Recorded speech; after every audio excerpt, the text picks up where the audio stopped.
What would you do if everyone assumed your story before you ever spoke it? Marin Lockett adjusts the rifle scope, one final click, the metal cold against her weathered fingers, 23 years old. Compact frame, quiet eyes that hold distances most people never see. The Riverside County shooting range sprawls across 40 acres of California desert. Sagebrush and scrub oak frame the shooting lanes. Mountains rise purple in the morning distance. Saturday morning competition draws shooters from 3 counties. Precision Rifle Challenge. $500 entry fee. Winner takes home custom trophy and bragging rights that last all year. Cars arrive before dawn. Lifted pickups with gun racks. Luxury SUVs with NRA stickers. Sports sedans carrying cases worth more than most annual salaries.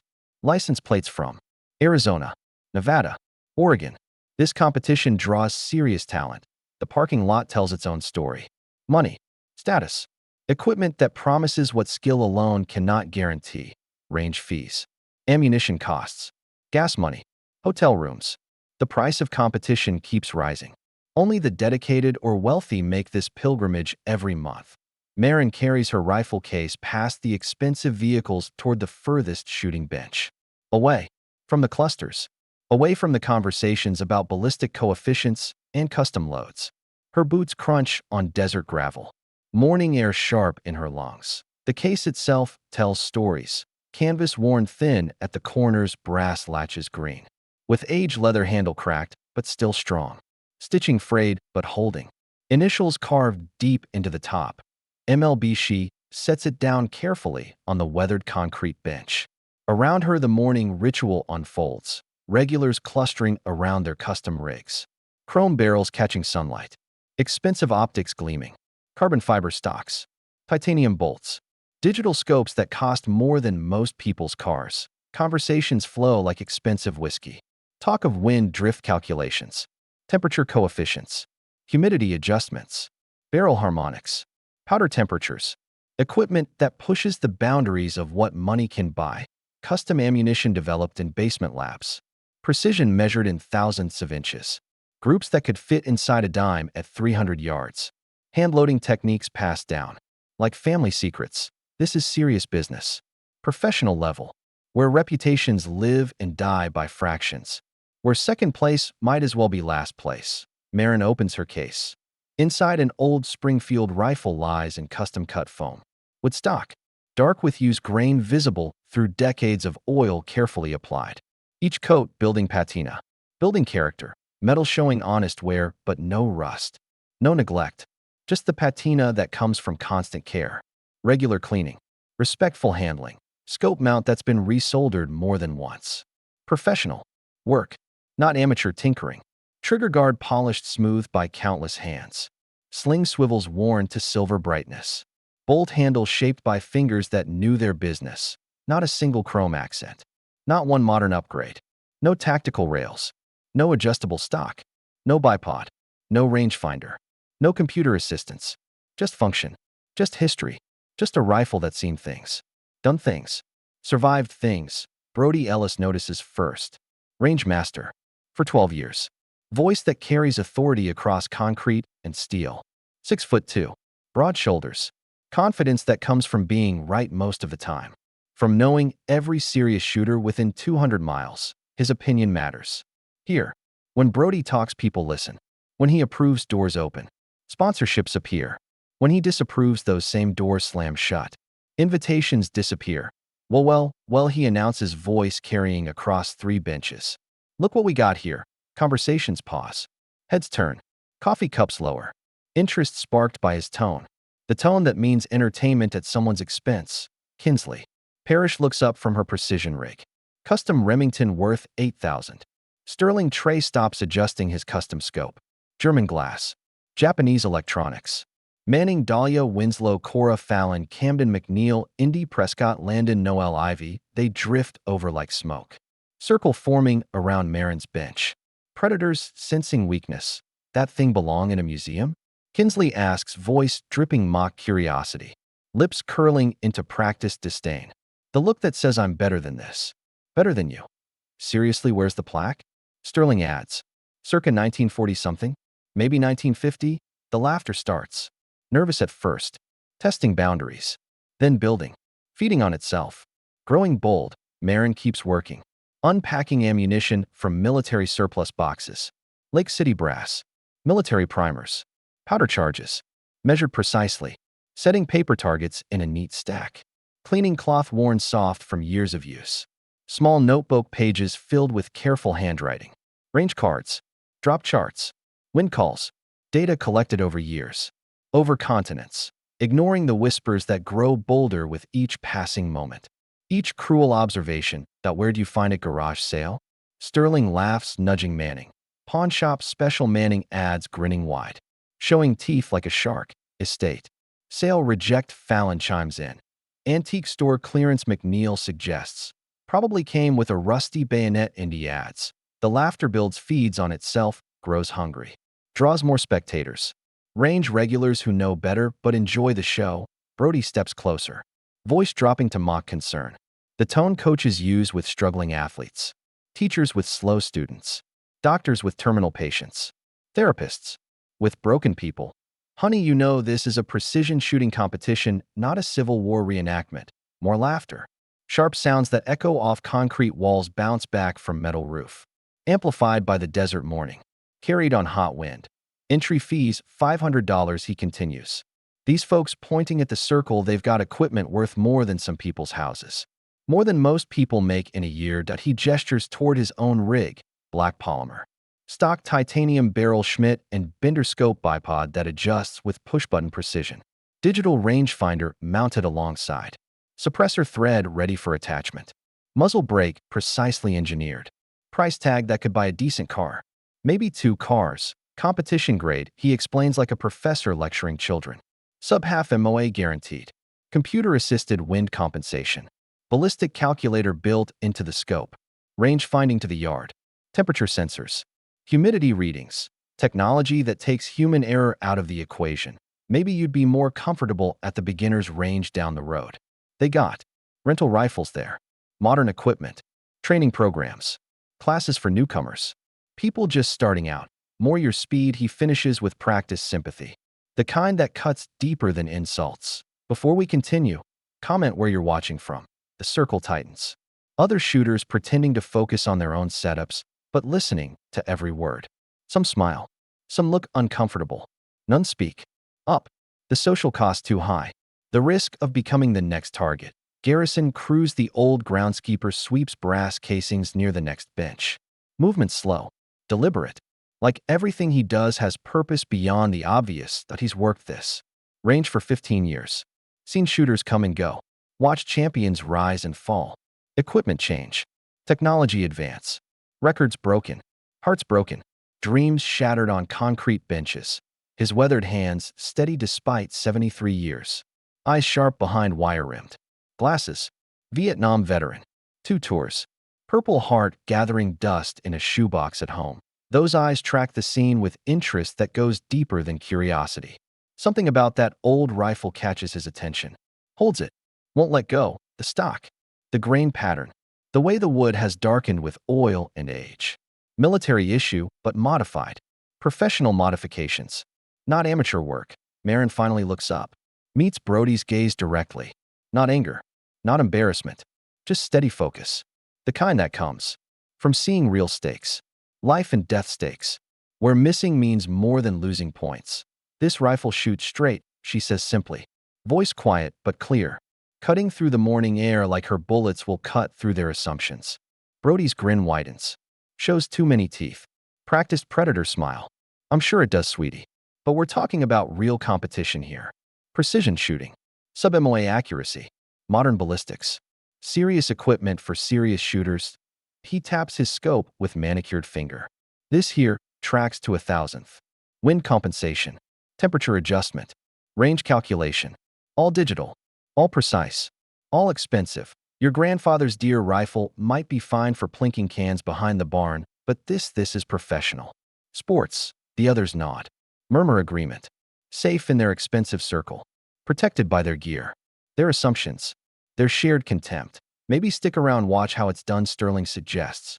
Learn something about real shooting. Educational opportunity, Manning adds. See what money can actually buy. free lesson in modern technique Kinsley offers with false generosity. Marin returns to her setup. Slides 5 rounds into the internal magazine. Brass cartridges that look ordinary but feel exactly right in her practiced fingers. Lake City brass. 168 grain bullets. Hand-loaded to precise specifications. Powder charges measured to the kernel. Primers seated with careful pressure. Works the bolt. Smooth as water. Quiet as prayer. Metal on metal with tolerances measured in decades of careful use. Of constant maintenance. Of respect. The sound makes Brody pause. That action too clean too. Practiced for his narrative.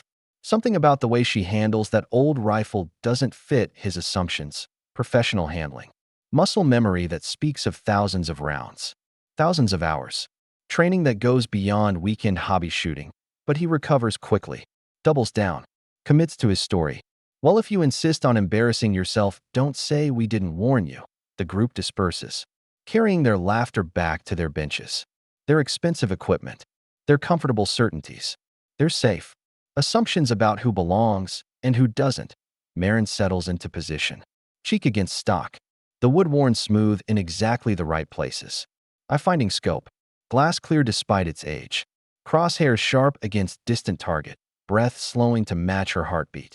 Pulse steady. Mind clear. Body relaxed, but ready. Point 2. 100 yards downrange paper target weights. Bullseye small as a silver dollar. Black circle stark against white background. Wind flags hang limp in still air. No correction needed. No calculations required. Just fundamentals. Just basics. Just shooting. She fires. The rifle speaks sharp crack that seems to cut through morning air cleaner than the expensive guns around her. Sound waves bounce off concrete walls. Echo through desert silence. Command attention despite its AGE.IN. Spotting scope Winslow Cora, the range safety officer, sees the hole. Dead center. X-ring. Perfect placement. She blinks. Adjusts focus. Looks again. Still there. Still perfect. Murmurs start from nearby benches. Conversations pause. Heads turn. Lucky. Shot. Brody announces loud enough for everyone to hear. Wind was calm. Beginner's luck. Happens sometimes. But his voice carries less certainty than before. Less authority. More defensiveness. Marin works the bolt. Ejects spent brass. Chambers fresh round. Settles back into position. No rush. No pressure. Just process. Just procedure. Muscle memory taking over. Second shot. Another perfect strike. Hole touching the first. Group building with surgical precision. The murmurs grow. Become whispers. Become stares. Third shot. Fourth shot. Fifth shot. 0.5 rounds. 5 perfect strikes. Group, so tight you could cover it with a quarter. Maybe a dime. The range goes quiet. Not the reverent quiet of respect. The uncomfortable quiet of assumptions cracking apart. Of certainties crumbling. Of expensive equipment being outperformed by something they don't understand. Brody's voice cuts through. Desperate now. Still insisting. Lucky shots, he declares. Wind was calm. Distance was easy. Beginner's luck doesn't last. But his friends aren't laughing anymore. They've seen enough competitions to recognize the real thing. Seen enough shooting to know luck from skill. Sterling checks his own target through expensive glass. His group. Twice as wide despite his German scope. His computer assistants. His modern technology. Manning shots scattered across the target face. 3 in the black. 2 in the white. Barely qualifying. Kinsley's rifle with its custom trigger and precision. Barrel managed. 4 in the 9 ring. Respectable. But not perfect. Not like the old rifle. The museum piece. The antique. Marin packs her rifle with the same care she used to unpack it. No celebration. No gloating. No pointing out their failures. Just quiet satisfaction of work done right. Mission accomplished. As she walks toward the parking lot carrying her old case, Garrison Cruz catches her eye. Tips his worn baseball cap. Just slightly. Recognition from one professional to another. A gesture so small only she notices. Only she understands. Behind her. The whispers start again. But different now. Uncertain. Searching. Hungry for answers. Who is she? Where did she learn to shoot like that? What's the story behind that old rifle? Those perfect groups? That impossible accuracy? Questions that will grow like seeds in dark soil until someone finally digs deep enough to uncover the truth. The truth. That will change everything. Shatter their world. Force them to confront their assumptions about equipment, about skill, about respect, about what really matters when everything is on the line. That be why the following Saturday word has spread. Range gossip travels fast through gun shops and online forums. Someone with an old rifle outshot the regulars. Made them look foolish. The parking lot fills earlier. More vehicles. More shooters. All coming to see the girl with the antique rifle. The anomaly. The mystery. Marin arrives at her usual time. Same old case. Same quiet approach. But this time the whispers start before she even unpacks. Look, there she is. The one with the museum piece. Think she can do it again? Probably just got lucky. Brody Ellis stands with a larger group. His voice carries across the range. More confident today. More prepared. He's had a week to build his narrative. Craft his response. Today we separate the real shooters from the pretenders, he announces. 300 yards. Variable wind. 5-shot groups. No warm-up rounds. Cold bore shooting. Real conditions, Sterling adds. Not last week's perfect weather. Manning nods agreement. Kinsley smirks. They've planned this. Coordinated their attack. Stacked the deck against the outsider. Marin sets up at the same bench. Furthest from the crowd. Away from their energy. Their expectations. Their need to see her fail. She opens her case. The old Springfield lies waiting. Stock dark with morning shadow. Metal catching early sunlight. Around her the morning ritual has changed. More watchers. More cameras. Cell phones recording. Social media waiting to capture her failure. Brody's group has grown. Parrish, Landon, Noel, Ivy, Sterling, Trey, Manning, Dahlia, all clustering around his bench. Feeding off his energy. His certainty that today will be different. 300 yards. Changes everything, he explains to his audience. Wind matters more. Equipment matters more. Skill matters more. Real skill. Professional skill. Not beginner's luck. His rifle gleams with modifications. New scope. Upgraded barrel. Custom trigger set to break at 2 pounds. Everything money can buy. Marin works through her setup. Checking scope mounts. Cleaning the barrel. Loading ammunition. Same methodical process. Same quiet focus. But today feels different. Hostile. The range no longer neutral ground. Now it's their territory. Their rules. Their game. And she's the unwelcome guest. Wind flags dance downrange. Left to right. Variable speed. Gusting. Settling. Changing direction. Real conditions as promised. The first relay takes position. 5 shooters including Brody. Modern rifles. Expensive glass. Computer assistants. They fire. Spotting scopes track their shots. Groups form scattered across target faces. Respectable. Competitive. But not perfect. Wind compensation proving difficult. Even with digital assistance. Even with ballistic calculators. Brody's group measures 4 inches. Good shooting. But not exceptional. Sterling manages 3.5. Manning struggles with 5 inches. They pack up with satisfied expressions. Confident they've set the standard. Posted scores that matter. Your turn, sweetie, Brody calls as Marin approaches the line. Hope you brought your reading glasses, Sterling. Adds. 300 yards is a long way for old eyes. And old equipment, Manning chimes in. The crowd presses closer. Phone cameras focused. Waiting for the spectacular failure. The viral moment. The proof that equipment matters more than skill. Marin settles into position. Checks wind flags.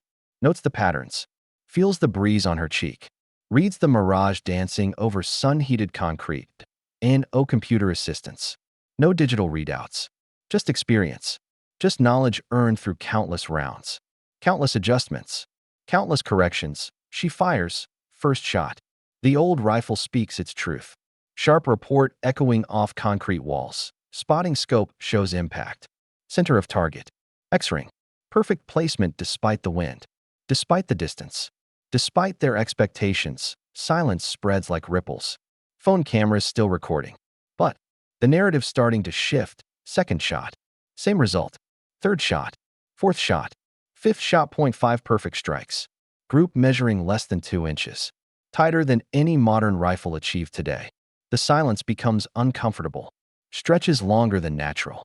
Filled with disbelief. Denial. Growing anger. How is that possible? Kinsley whispers. Has to be the ammunition, Sterling insists. Some kind of match-grade custom loads. Or the scope. Manning suggests. Hidden upgrades. Modern glass in old housing. Brody's face darkens with something beyond embarrassment. Something approaching rage. This isn't over, he announces. One group doesn't prove anything. Could still be lucky shooting, but his voice lacks conviction. His supporters look uncertain. Their expensive equipment suddenly feeling less impressive.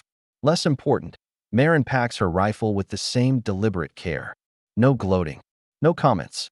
Just quiet satisfaction of another mission accomplished. As she walks toward her truck, the whispers start again. But different now. Less mocking. More speculative. More concerned. Who is she really? Where did she learn to shoot like that? What's the story behind that rifle? Behind those impossible groups? Questions multiplying. Spreading. Growing urgent. Garrison. Cruz watches from his maintenance shed. Sees the confusion. The growing questions. The cracks in their certainty that he knows what they don't. Recognizes what they can't. That old rifle. Those modifications. That shooting style. Professional work. Military precision. Combat experience. Tomorrow he decides. Tomorrow he'll take a closer look at those initials carved into that case. M.L.B. Those letters mean something. Someone. A story that needs telling before these fools push too far. Say too much. Cross lines they don't understand. Because some people you don't mock. Some stories you don't dismiss. Some rifles carry more than bullets. They carry honor, sacrifice, blood, and disrespecting them comes with consequences these weakened warriors could never imagine. The reckoning is coming. Building momentum like a storm on the horizon, dark clouds gathering. Thunder in the distance. Lightning about to strike. The BY Tuesday morning Garrison Cruz can't shake what he's seen. That rifle. Those initials. That impossible shooting. M.L.B. The letters carved deep into canvas. Military style.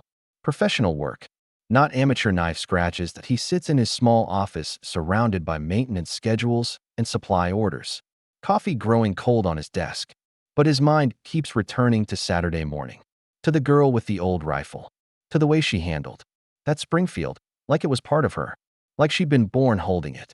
Like muscle memory ran deeper than learning. Deeper than practice. Garrison opens his laptop.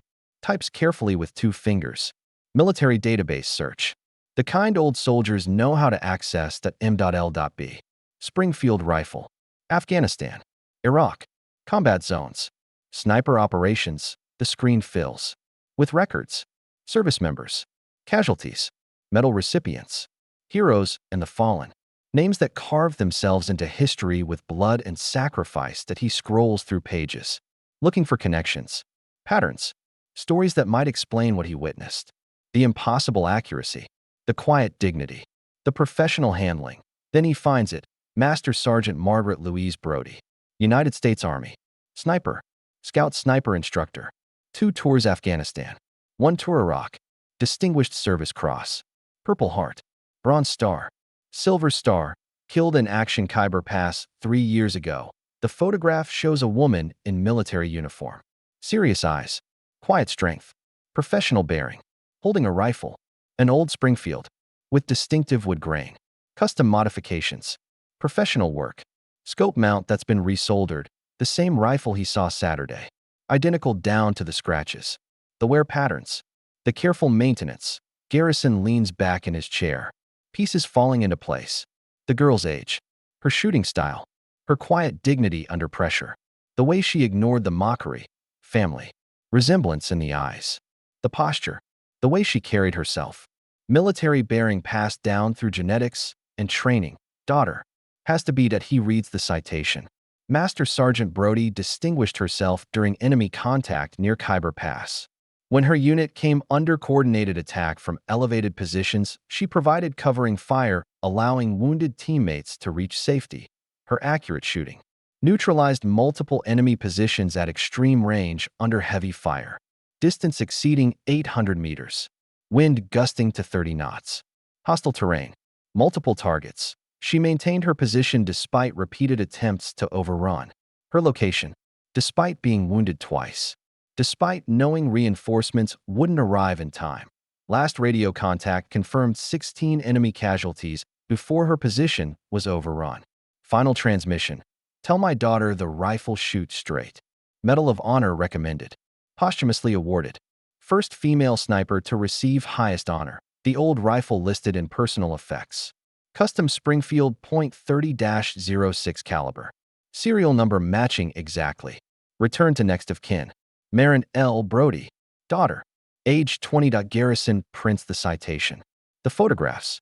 The service record. The Medal of Honor ceremony footage. Evidence that will change everything. Shatter their comfortable assumptions. Force them to confront their ignorance. But first he needs to talk to Maren. Privately. Before Saturday. Before Brody and his friends push too far. Cross lines they don't understand. Mock something sacred. Disrespect the ultimate sacrifice that he finds. Her number in the range membership files. Calls Wednesday evening. Voice gentle when she answers. Respectful. The tone reserved for Gold Star families. Miss Brody? This is Garrison Cruz. From the shooting range. I wonder if we could talk. About. Your mother. About Saturday. The pause tells him she knows. Understands what this means. How the story must end. Tomorrow morning, she says quietly. Before the range opens. Just us. I'll bring coffee. Thursday dawn finds them sitting on concrete benches. Coffee steaming in paper cups. Desert air cool and still. First light painting. Mountains purple and gold. Garrison shows her the printouts. Watches her face as she reads her mother's citation. Sees the pride. The pain. The weight of carrying such legacy. Such responsibility. She served at Khyber Pass, Maren says finally. Voice. Barely above whisper. Saved 12 soldiers. Died protecting her unit. Died doing what she loved most. Teaching others to survive. To come home. To their families. That rifle, Garrison nods toward the case, was hers. Her service rifle. The one that spoke at Khyber Pass. Maren's fingers traced the initials. Margaret Louise. Brody. My mother. She taught me everything.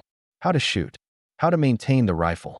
How to honor what it represents. The mockery, Garrison says. The disrespect. They don't know what they're dealing with. Don't understand the sacrifice. Maren looks up. Should they? Should I tell them? Use her memory to shame them? Make them feel small and ignorant? That's not why she fought. Not why she died. She wanted a world where people could mock soldiers safely. Where freedom meant the right to be ignorant. To take safety for granted. Garrison studies this young woman. Sees wisdom beyond her years. Strength that runs deeper than shooting skill. Character forged in loss. In legacy. In understanding what really matters. But Saturday, he says. They're planning something bigger. More public. More humiliating. Brody's been talking all week. Bringing in outside shooters. Professional competitors. Making it an event. Trying to prove a point. About equipment. About money. About who belongs. Let them, Maren says simply. The rifle will speak for itself. Like it always has. Like it did. At Khyber Pass. Like it did when it mattered most. When lives hung in the balance. When freedom had a price. When heroes paid it gladly. Saturday morning arrives gray and windy. Perfect conditions for separating skill from luck. Experience from equipment. Character from pretense. The parking lot overflows. Vehicles from 4 states. License plates telling stories of long drives. Early mornings. Dedication to witnessing what promises to be legendary. Local news crew sets up cameras. This has become more than range competition. It's entertainment. Digital content. Viral potential. David versus Goliath. Old versus new. Brody orchestrates like a conductor. 500 yards. Strong crosswind. Moving targets. Simulated combat. Conditions. Everything designed to expose the pretender. Reveal the fraud. Prove that equipment matters most. His supporters cluster around expensive rigs. Thermal scopes. Ballistic computers. Range finders that calculate wind drift automatically. Temperature. Humidity. Atmospheric pressure. Technology versus tradition. Modern warfare versus old school. Progress versus the past. But they don't know which one they are. Don't understand. The story they're part of. Maren arrives carrying her mother's case. Walking through crowds that part like water. Whispers following her path. Phones recording her approach. She sets up at the same bench. Opens the case. The old Springfield emerges. Wood dark with history. Metal scarred but functional. Scope glass clear as truth itself. Around her cameras focus. Commentators prepare their narrative. The crowd presses closer. Sensing climax. Resolution. The moment when pretense meets reality. What they don't see is Garrison standing nearby. Printouts folded in his pocket. Margaret. Brody's citation ready. Medal of Honor ceremony footage cued on his phone. The truth waiting. Patient as desert stone. Inevitable as sunrise. Because some stories demand telling. Some heroes deserve recognition. Some rifles carry more than bullets. They carry honor, sacrifice, the weight of freedom, the price of safety. And when the shooting starts, when the old rifle speaks its truth, when impossible groups form at impossible distances, then Garrison will tell them whose daughter they're watching, whose rifle they're witnessing, whose legacy they've been mocking. And everything will change. Forever. The wind picks up. Flags snap with authority. Storm clouds gather overhead. Thunder in the distance. Lightning about to strike. Time for the reckoning. Time for the truth. Time for Margaret Louise Brody's rifle to speak again. If this story moved you, like, share, and subscribe.